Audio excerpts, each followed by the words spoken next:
नमस्कार दोस्तों, CSC वाली हेल्प में आपका बहुत बहुत स्वागत है। इस वीडियो में बात करने वाला हूँ, मैं बताने वाला हूँ आपको कि डीबीटी स्कीम का पेमेंट अगर आपके खाते में नहीं आ रहा है। डीबीटी स्कीम मतलब गवर्नमेंट की वो सारी सोशल सिक्योरिटी की स्कीम है जिनमें लाभार्थियों को उनके सोशल सिक्योरिटी स्कीमों का पेमेंट डायरेक्टली थ्रू आधार दिया जाता है। ठीक है, जैसे एलपीजी सब्सिडी हो गई, ओल्ड एज पेंशन हो गया, जैसे विधवा भाता है, विकलांग का पेंशन है, मनरेगा का पेमेंट हुआ, पीएम किसान सम्मान निधि का पेमेंट हो गया, स्टूडेंट स्कॉलरशिप का पेमेंट हो गया, या दूसरी बहुत सारी स्कीमें अलग अलग राज्यों में और सेंटर की जो डायरेक्टली कस्टमर को सिटीजन को उनके बेनिफिशियरी को लाभार्थियों को उनके अकाउंट में थ्रू आधार आती हैं। ठीक है, तो अब कभी क्या होता है कि आपका पैसा आ रहा है, सडनली आपको पता चल रहा है कि आपका पैसा नहीं आ रहा है आपके खाते में, या फिर किसी को पता नहीं चल पा रहा है कि उनके लाभार्थी का पैसा किस खाते में जा रहा है। गैस का सब्सिडी है तो उनको मिल रहा है कि नहीं मिल रहा है, अगर मिल रहा है तो किस खाते में जा रहा है, या फिर उसे चेंज करना है। तो ये सारी चीज़ों को हम कैसे सॉल्व करेंगे? जी हाँ, लाभार्थियों का भुगतान उनके खाते में जा रहा है कि नहीं कैसे चेक करेंगे, कैसे उसे ठीक करेंगे ताकि जो भी उनका करेंटली जो बैंक अकाउंट है उसमें वो पैसा आ पाए। तो इस वीडियो में हम जानेंगे कि जो डीबीटीएल स्कीम है उसका स्टेटस कैसे चेक करेंगे और कैसे डीबीटीएल अकाउंट को चेंज करेंगे। सारी चीज़ें जानेंगे एक एक करके डिटेल्स में, स्टेप बाय स्टेप। तो चलिए शुरू करते हैं और सबसे पहले हम समझ लेते हैं कि डीबीटीएल स्कीम आखिर चेक कैसे करना है। तो कैसे इस पेज को चेक, कैसे डीबीटीएल को चेक कर रहे हैं उसके बारे में हम बाद में बात करते हैं। सबसे पहले स्क्रीन पे जो दिख रहा है उसे हम समझ लेते हैं थोड़ा। यहाँ पे ऊपर आपको दिख रहा है आधार नंबर, इसका मतलब क्लियर है कि ये आधार नंबर है। उसके बाद आ रहा है mapping status enabled for DBT. तो इसका मतलब है ये जो आधार है इसमें डीबीटी की सर्विस जो इनेबल है, मतलब इसका जो बेनिफिशियरी को पैसा मिलना है उसके खाते में मिल रहा है। ठीक है, और ये कब अपडेट हुआ है? लास्ट अपडेटेड डेट यहाँ पे दिखा रहा है, ये 18/10/2023 को ये अपडेट हुआ है। ठीक है, कस्टमर कंसेंट लिया गया था कि नहीं? यस। कस्टमर ने कब रिक्वेस्ट किया था? तो 15/10/2023 को रिक्वेस्ट किया गया था और अपडेट कब हुआ है? 18/10/2023 को, यानी 15 को रिक्वेस्ट किया गया और 18 को ये अपडेट हुआ। ठीक है, फिर इसे छोड़ दीजिए आप, OD flag, OD available date ये छोड़ दीजिए। बैंक नेम, यहाँ पे कौन से बैंक में ये डीबीटी की सुविधा चालू है? Paytm payment bank limited. अब इस आधार में डीबीटी की सुविधा अवेलेबल है, इनेबल है, और ये किस बैंक में जा रहा है पैसा? ये पेटीएम पेमेंट बैंक में जा रहा है। अब आज के डेट में पेटीएम पेमेंट बैंक तो है नहीं, इसीलिए ये जो पैसा है ये पेटीएम पेमेंट बैंक में नहीं पहुंच पा रहा है। ठीक है, तो ये सबसे पहले हम जानेंगे कि चेक कैसे करेंगे, उसके बाद हम जानेंगे इसे ठीक कैसे करेंगे। और इसके लिए सबसे ज़रूरी चीज़ है कि आपके आधार में आपका मोबाइल नंबर अपडेट हो, और दूसरी चीज़ है कि आपके पास एक एक्टिव बैंक अकाउंट हो। एक्टिव मतलब रनिंग बैंक अकाउंट हो। ऐसा नहीं है कि अकाउंट है वो फ्रीज पड़ा हुआ है, वो नेगेटिव बैलेंस में है, तो उस सब में आपको दिक्कत आ सकती है। तो आपके पास आधार होना चाहिए, आधार में मोबाइल नंबर अपडेट होना चाहिए, और एक एक्टिव बैंक अकाउंट होना चाहिए। ठीक है, अब हमें क्या करना है कि सीधे एक वेबसाइट पे चले जाना है जिसका यूआरएल है npci.org.in। लिंक आपको डिस्क्रिप्शन में मिल जाएगा, वहाँ से डायरेक्टली आप इस वेबसाइट पे चले आएंगे। ठीक है, अब यहाँ पे आपको बहुत सारी, ये पेज लोड होने में थोड़ा सा समय लेगा, आपको वेट कर लेना है। ठीक है, हो सकता है कि फर्स्ट व्यू कुछ और है, लेकिन धीरे धीरे आपको इस तरह का दिख जाएगा। यहाँ पे सबसे ऊपर दिख रहा है प्रोडक्ट, कंज्यूमर, मीडिया, ट्रांजेक्शन, फिनटेक्स और डेवलपर्स बिजनेस। तो आपको जाना है यहाँ पे सेकंड ऑप्शन जो है कंज्यूमर का, उस पर आपको क्लिक करना है। अब कंज्यूमर पे जैसे क्लिक करेंगे यहाँ पे बहुत सारे ऑप्शन चले आएंगे, UPI complain, other product complain, ATM locator. आपको एकदम लास्ट वाले ऑप्शन पे चले जाना है जिसका नाम है भारत आधार सीडिंग इनेबलर। ठीक है, भारत आधार सीडिंग इनेबलर, इस पे आपको चले जाना है। तो जैसे आप भारत आधार सीडिंग इनेबलर पे क्लिक करेंगे कुछ इस तरह से पेज आपके सामने चला आएगा। ये है भारत आधार सीडिंग इनेबलर पेज। ठीक है, अब सबसे पहले हमें क्या करना है कि सबसे पहले आधार मैपिंग का स्टेटस चेक करना है। तो स्टेटस चेक करने के लिए आपको यहाँ पे आधार मैप्ड स्टेटस जो दिख रहा है इस पर आपको क्लिक करना है।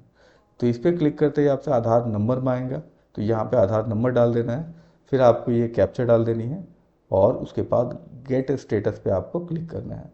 तो जैसे ही आप गेट स्टेटस पे क्लिक करेंगे, आधार में जो मोबाइल नंबर दे रखा है उस मोबाइल पे एक 6 डिजिट का ओटीपी जनरेट होगा।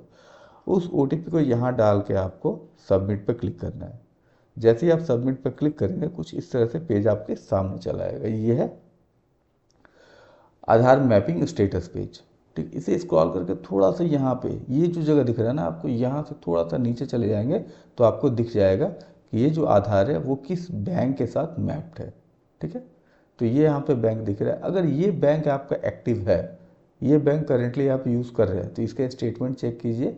इसी में लाभार्थी का पैसा जो है, DBT का पैसा, गैस के सब्सिडी का पैसा जो भी है वो इसी बैंक में आ रहा है। अगर ऐसा नहीं आ रहा है या फिर ये बैंक आप चेंज करना चाहते हैं, ये बैंक करेंटली आपके यूज़ में नहीं है, इन्हें एक्टिव नहीं है, तो आपको क्या करना है, चेंज करना है। चेंज करने के लिए यहाँ पे आधार सीडिंग वाले ऑप्शन पे चले जाना है, या फिर डायरेक्टली आप होम पे क्लिक कर देंगे, या फिर शुरू से जो पूरा प्रोसेस है उसे रिपीट कर लेंगे। NPCI का वेबसाइट ओपन कर लेंगे और यहाँ पे आधार सीडिंग जो फर्स्ट ऑप्शन दिख रहा है यहाँ पे होम के नीचे, आपको उस पर क्लिक कर देना है। ठीक है, जैसे ही आप आधार सीडिंग पर क्लिक करेंगे कुछ इस तरह से पेज आपके सामने आ जाएगा और यहाँ पे आपको आधार नंबर डालना है। किसका आधार नंबर डालना है? बेनिफिशियरी का, जिसका DBTL आप इनेबल करना चाहते हैं। ठीक है, अब यहाँ पे रिक्वेस्टेड फॉर आधार, आप सीडिंग करना चाहते हैं कि डीसीडिंग करना चाहते हैं।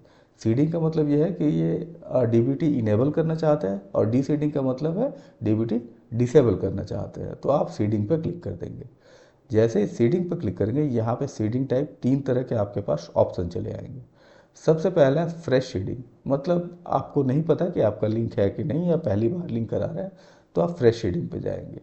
और यहाँ पे सेकंड ऑप्शन आ रहा है movement with in the same bank with another account. एक ही बैंक में आपका 2 अकाउंट है और पहले में पैसा आ रहा है, आप चाहते हैं कि दूसरे में आए, या फिर दूसरे अकाउंट में पैसा आ रहा है, आप चाहते हैं कि पहले में आए, तो आप यहाँ पे मूवमेंट पे आएंगे, movement with in same bank. और अगर आप किसी और बैंक से किसी और बैंक में ट्रांसफ़र करना चाहते हैं, जैसे पेटीएम से कैनरा बैंक में, या फिर SBI से PNB में, या PNB से SBI में, तो आप यहाँ पे movement from one bank to another bank पे आएंगे। ठीक है, तीनों में से एक ऑप्शन आपको चूज़ कर लेना है। चूज़ करने के बाद यहाँ पे सेलेक्ट योर बैंक, इसका मतलब ये है कि आपको करंट बैंक चूज़ करना है। मतलब अभी जिस बैंक में आप DBT इनेबल करना चाहते हैं उस बैंक में चूज़ करना है, जिसमें है उसे चूज़ नहीं करना, करंट न्यू बैंक को चूज़ करना है यहाँ पे। ठीक है, और उसके बाद यहाँ पे आपको अकाउंट नंबर डाल देना है, फिर आपको अकाउंट कंफर्म कर देना है। मतलब यहाँ पे अकाउंट नंबर डालेंगे नए बैंक का, और वो यहाँ पे कंफर्म करेंगे नए बैंक का नया अकाउंट नंबर जिसमें आप DBTL इनेबल करना चाहते हैं। फिर यहाँ पे जो चेकबॉक्स दिख रहा है इस पर आपको क्लिक करना है और स्क्रॉल करके नीचे चले जाएंगे। फिर एक और ऐसा चेकबॉक्स दिखेगा, उसको भी आपको क्लिक करना है। उसके बाद ये कैप्चा डाल देना है, कैप्चा डाल के प्रोसीड पे क्लिक करना है। जैसे ही आप प्रोसीड पे क्लिक करेंगे कुछ इस तरह से अग्रीमेंट आपको दिख जाएगा। अब ये क्या काम करना है आपको, ये जो स्क्रॉल पेज दिख रहा है ना, इसे ऊपर से स्क्रॉल करते हुए एकदम नीचे तक लाना है।